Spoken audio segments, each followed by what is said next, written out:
All right, so now we're ready to turn our attention to conics in general.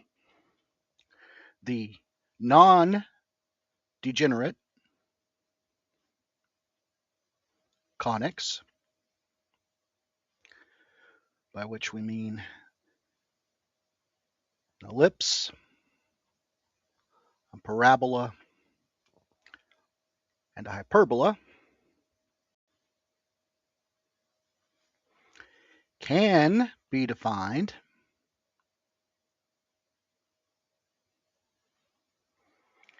as the locus of points P in the plane that satisfy the following condition.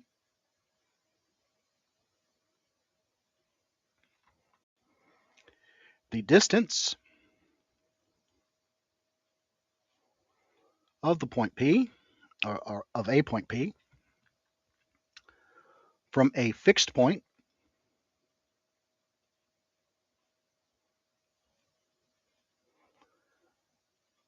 which is called the focus or a focus. The distance of a point P from a fixed point is a constant multiple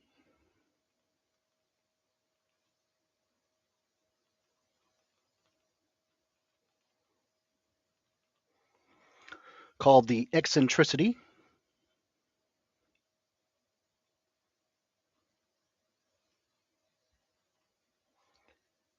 denoted with the letter E, is a constant multiple of the distance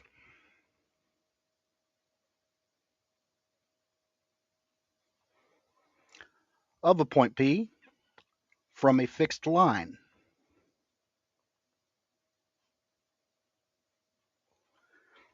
And that fixed line is called a directrix.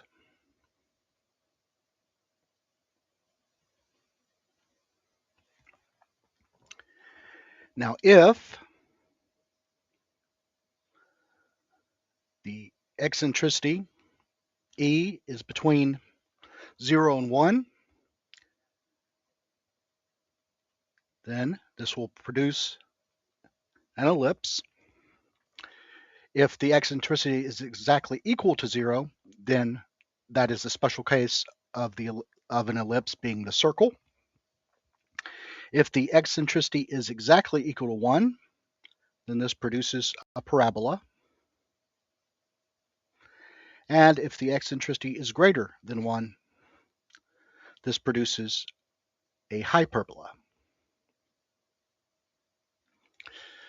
So all of our formal definitions of the non-degenerate conics will be a variation of the definition we just outlined here. So let's give a formal definition of a parabola. A parabola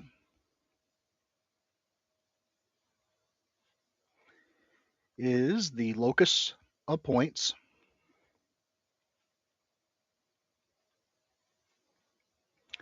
P whose distance from a fixed point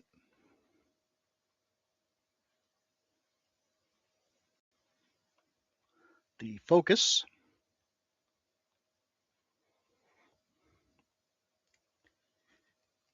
is equal to their distance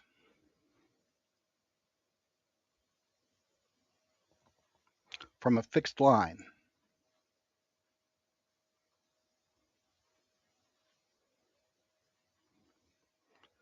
Which is called the directrix. So again, if the eccentricity is exactly equal to 1, then we have a parabola. And so in the definition of a parabola, the distance from a point to the focus is equal, or 1 times the distance from that point to a fixed line, the directrix. So using this definition, let's prove a theorem. The equation of a parabola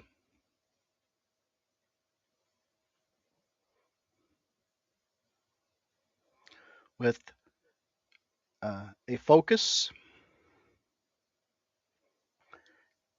at the point A0, where A is a positive number, and a directrix at the line x equals negative a, is y squared equals 4 times a times x. So proof.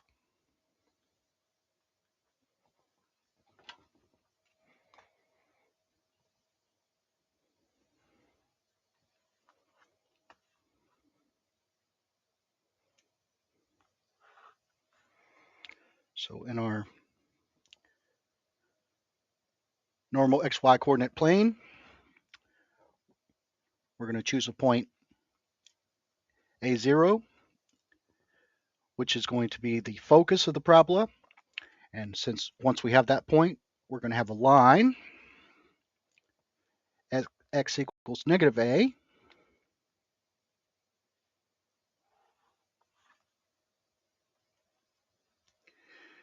Now notice that the origin is included in the parabola since it is equidistant from the point A0 and the line negative a. This is negative a.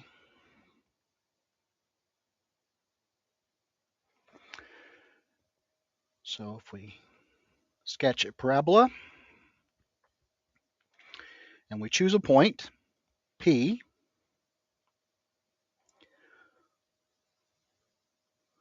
whose coordinates are x and y, then the distance from the point P to the focus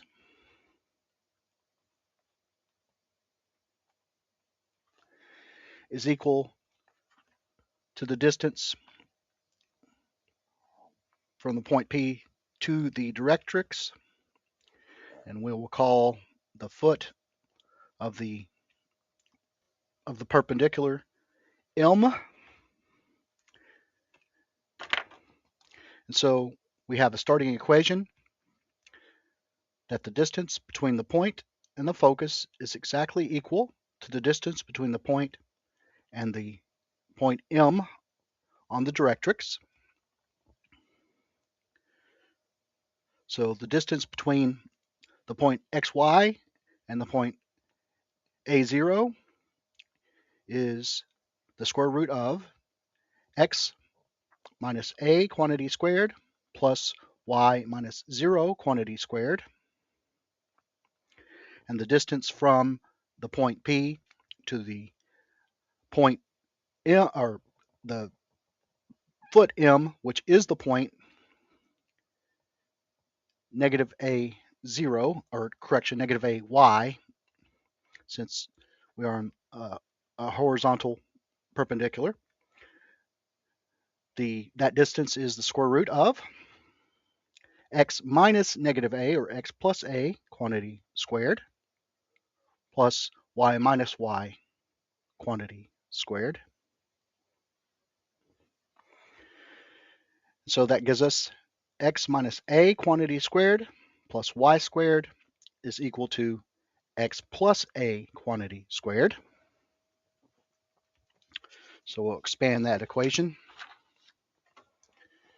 So we have x squared minus 2ax plus a squared plus y squared is equal to x squared plus 2ax plus a squared. And so we see that x squared cancels on both sides, and a squared cancels on both sides. And so we're left with y squared equals 4 times ax as needed. So that completes the proof.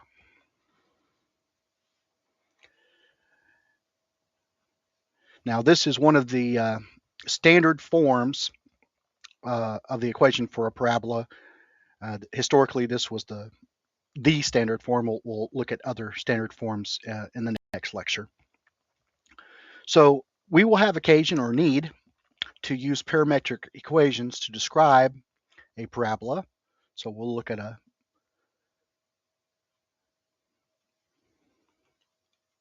parametric set of parametric equations for this parabola.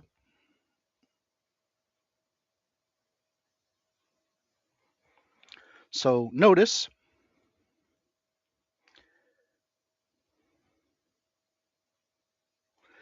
that a point of the form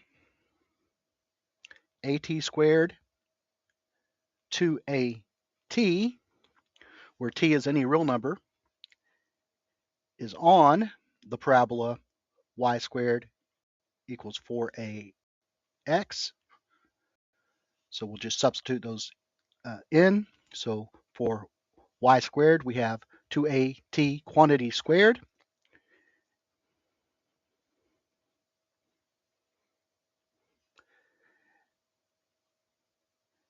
And we'll substitute for x the value at squared. So on the left-hand side, we have 4a squared t squared is equal to 4a squared t squared. And so again, this point does satisfy this equation. And so a parameterization of the parabola y squared equals 4ax is x equals at squared and y equals 2 times a times t, where t is any real number. Okay, so new definition. An ellipse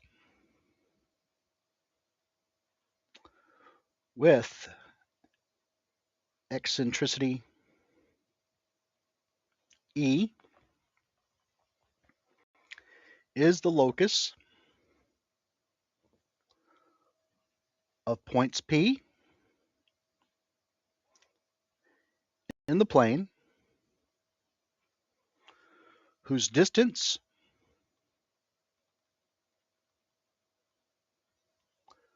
from a fixed point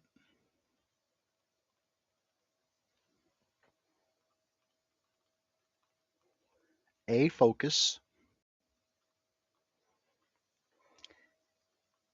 is e times their distance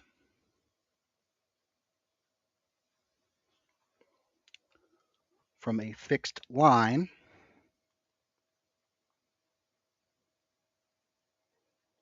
a directrix.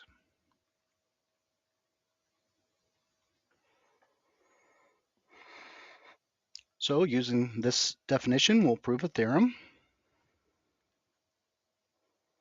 The equation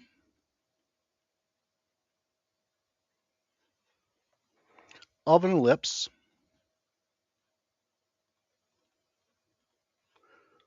with eccentricity e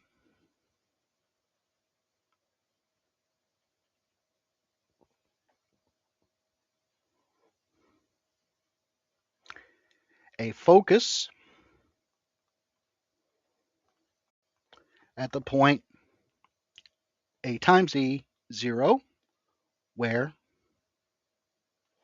a is positive, and a directrix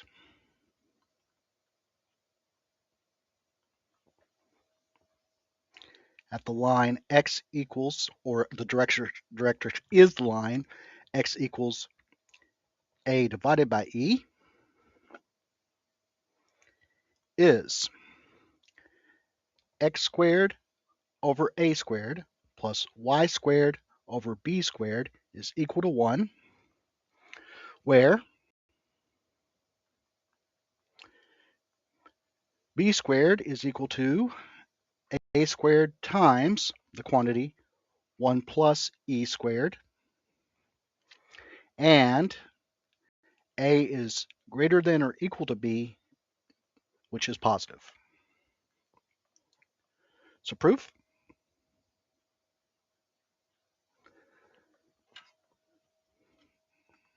Let's start with a coordinate plane.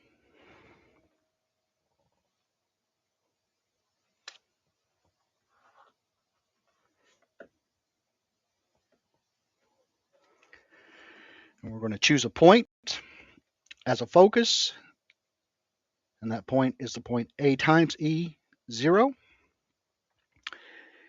And once we have that point, we have a directrix given as x equals a over e.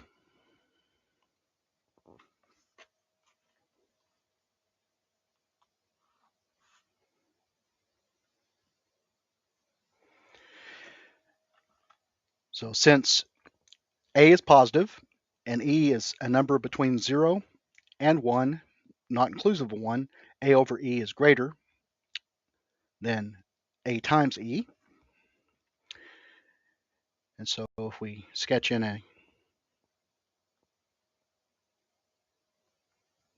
ellipse and choose a point P with coordinates x, y, then the distance between the point and the focus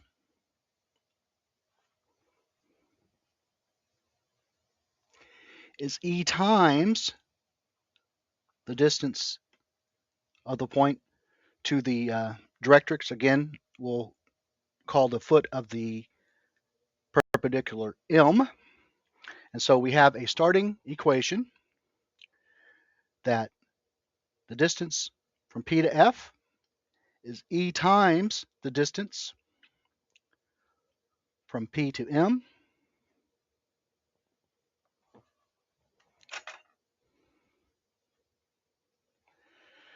And so that gives us that the square root of x minus a, AE rather, quantity squared, plus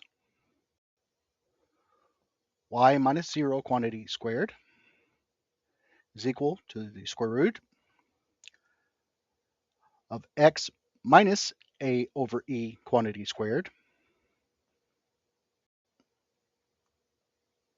plus y minus, again, for the point on the directrix, this is the point a over e y. So we have y minus y quantity squared.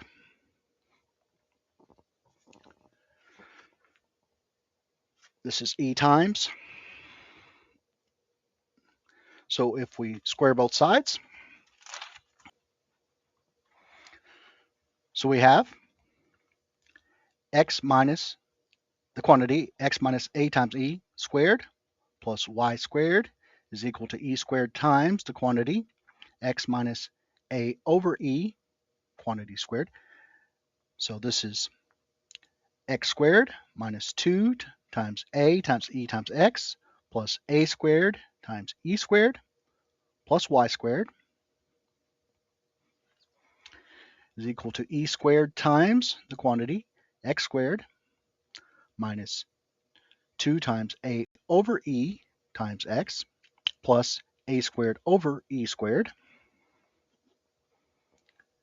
So this is x squared minus 2 times a times e times x plus a squared times e squared plus y squared is equal to e squared times x squared minus 2 times a times e times x plus a squared. So we see that negative 2aex cancels on both sides. And so we have 1 minus e squared times x squared plus y squared is equal to a squared minus a squared times e squared. And this quantity on the right is equal to a squared times 1 minus e squared.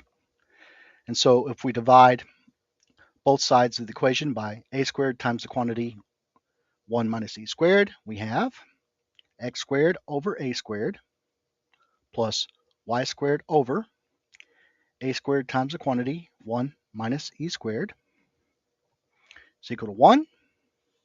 That is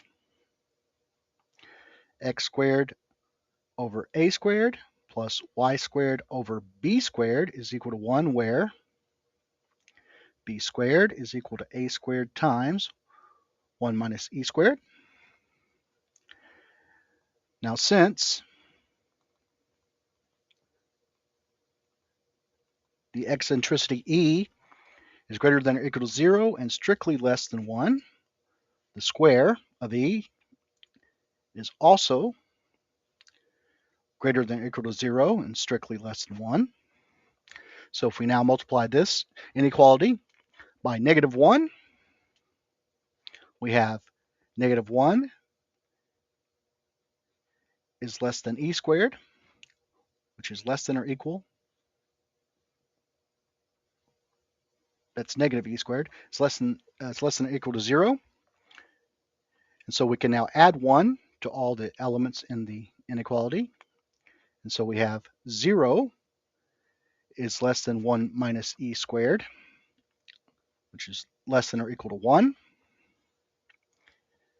And thus 0 is less than a squared times the quantity 1 minus e squared, which is less than or equal to a squared. That is, a squared is greater than or equal to a squared times quantity 1 minus e squared, and this is b squared, and that must be greater than 0. And so a is greater than or equal to b, which is greater than 0. And that completes the proof. So we'll end here for now. Next time we will continue to look at conics and then look at their translations, as well as some of their applications. So I hope you have enjoyed the second lecture. Thanks for watching.